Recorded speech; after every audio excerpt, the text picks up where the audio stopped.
Welcome to Cheriyal times. నేను మీ కాసిటి బాబు. ఇప్పుడు మనం ప్రస్తుతం కుమ్రవెల్లి రైల్వే స్టేషన్లో ఉన్నాం. కుమ్రవెల్లి మల్లన్న అంటే తెలంగాణ ప్రాంతంలోనే కాకుండా ఆంధ్ర, కర్ణాటక రాష్ట్రాలకు ఒక ఇంటి ఇలవెలుపుగా ఉన్నటువంటి దైవము. అయితే కుమ్రవెల్లి జాతర జరిగే సమయంలో ఇక్కడికి పెద్ద ఎత్తున ఇతర రాష్ట్రాల నుంచి వచ్చే భక్తులు ప్రధానంగా చూసుకుంటే ఓన్లీ రోడ్డు మార్గం ద్వారానే ఇక్కడ చేరుకునేవారు. మార్గం ద్వారా దూర ప్రాంతాల నుంచి వచ్చే భక్తులకు చాలా ఇబ్బందులు పడుకుంటూ ఇక్కడికి వచ్చేవారు. అయితే కుమ్రవెల్లి పుణ్యక్షేత్రానికి అతి సమీపం నుంచే మనోహరాబాద్, కొత్తపల్లి రైల్వే లైన్ వెళ్ళడం జరిగింది. అయితే అధికారులు ముందుగా ఇక్కడ రైల్వే స్టేషన్ ఏర్పాట్ల గురించి చర్చించుకొని ఇక్కడ అసలు రైల్వే హాల్ట్ స్టేషన్కు ఎలాంటి అవకాశాలు లేవని నివేదిక సమర్పించారు. కానీ ఇక్కడ మన కేంద్ర మంత్రి కిషన్ రెడ్డి గారు స్పందించి ఖచ్చితంగా ఇక్కడ ప్రాంతాల ప్రజల యొక్క వినతిని తీసుకొని ఇక్కడ నుంచి కేంద్ర రైల్వే గారికి ఇక్కడ నుంచి ప్రతిపాదనలు పంపి ఖచ్చితంగా ఇక్కడ ఒక రైల్వే స్టేషన్ ఏర్పాటు చేస్తే దూర ప్రాంతాల నుంచి వచ్చే భక్తులే కాకుండా ఇక్కడ కుమ్రవెల్లి కావచ్చు, చేర్యాల ప్రాంతం నుంచి కావచ్చు, ఇటు చూసుకుంటే దుద్దడ, కుకునూరుపల్లి గ్రామాల్లో కూడా సిద్దిపేట దగ్గర నుంచి వచ్చే వాళ్ళకు కూడా ఇక్కడ సౌకర్యాలు మంచిగా ఉంటాయి. ఇక్కడ నుంచి హైదరాబాద్ నుంచి కరీంనగర్ వెళ్ళడానికి వీలుగా ఉంటుందని కేంద్ర మంత్రి కిషన్ రెడ్డి గారు ప్రత్యేకంగా చొరవ చూపించి రైల్వే అధికారులతో కావచ్చు, ఇటు రైల్వే మంత్రి గారితో మాట్లాడి ఇక్కడ ఒక హాల్ట్ స్టేషన్ నిర్మించారు. ప్రత్యేకంగా ఈ స్టేషన్ ఏర్పాటు కోసం 6 కోట్ల నిధులు వెచ్చించారు. అసలు ఈ 99% అదే 99% ఇక్కడ పనులు పూర్తయ్యాయి. త్వరలోనే మోదీ గారి చేతుల మీదుగా ఈ స్టేషన్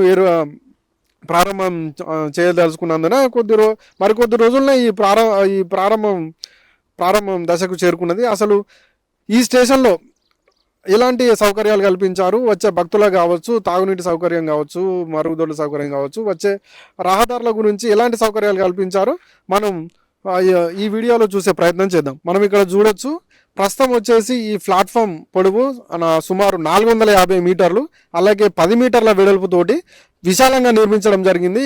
దాంతోపాటు ఇక్కడ ప్రయాణికులు కూర్చోవడానికి వీలుగా 3 వరుసల సీట్లు, అలాగే షట్టర్లు, ఇవి వచ్చేసి భవిష్యత్తు రద్దీని దృష్టిలో ఉంచుకొని 5 షట్టర్లు ఇక్కడ ఉంచారు.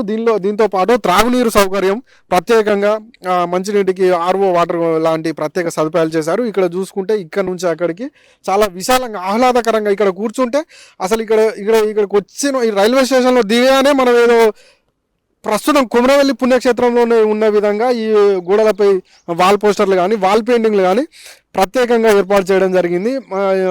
ఏర్పాటుకు ముందే అధికారులు ముందు జాగ్రత్తతోటి మంచి పూల చెట్లతో పాటు మంచి పెయింటింగ్లను కూడా ఇక్కడ వేయడం జరిగింది.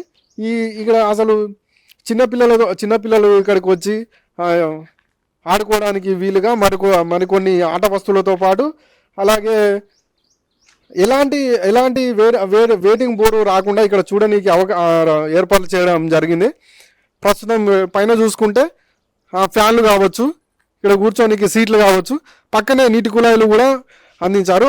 ప్రస్తుతం అసలు వేరే రైల్వే స్టేషన్లో చూసుకుంటే అది రైల్వే స్టేషన్ పూర్తయిన తర్వాత ఎన్నో రోజులకు కానీ అక్కడ తాగునీటి సౌకర్యాలు, ఇట్లా ఫ్యాన్ సౌకర్యాలు ఏర్పాటు చేయాలి. కేంద్ర మంత్రి కిషన్ రెడ్డి గారి సహకారంతో ప్రత్యేక చొరవ చూపించి ఇక్కడ ఖచ్చితంగా అన్ని సౌకర్యాలు ఏర్పాటు చేసిన తర్వాతనే ఇక్కడ రైల్వే స్టేషన్ రైలు ఆగేందుకు వీలుగా ఉంటుందని ప్రత్యేక శ్రద్ధ చూపించి ఇక్కడ చూసుకుంటే ప్రస్తుతానికి ఇంకా కుళాయిలు ఏర్పాటు చేయలేదు. త్వరలోనే ఇక్కడ వస్తే ఇక్కడ వేరే వాళ్ళు ఏమైనా తీసుకోపోతారనే భయంతో ప్రారంభంకి ఒక 2-3 రోజుల ముందు ఇక్కడ టాప్లు పిడిచేస్తారు. అలాగే ఇక్కడ చూసుకోవచ్చు, చాలా మంచి పెయింటింగ్, చాలా వింత పెయింటింగ్లు. అసలు మన చిన్నపిల్లలకు కూడా ఇది ఎలాంటి పెయింటింగ్ ఉందో లేదు. ఈ జంతువులు చూసుకుంటే ఇక్కడికి వచ్చే తల్లిదండ్రులు కావచ్చు, ఈ పెయింటింగ్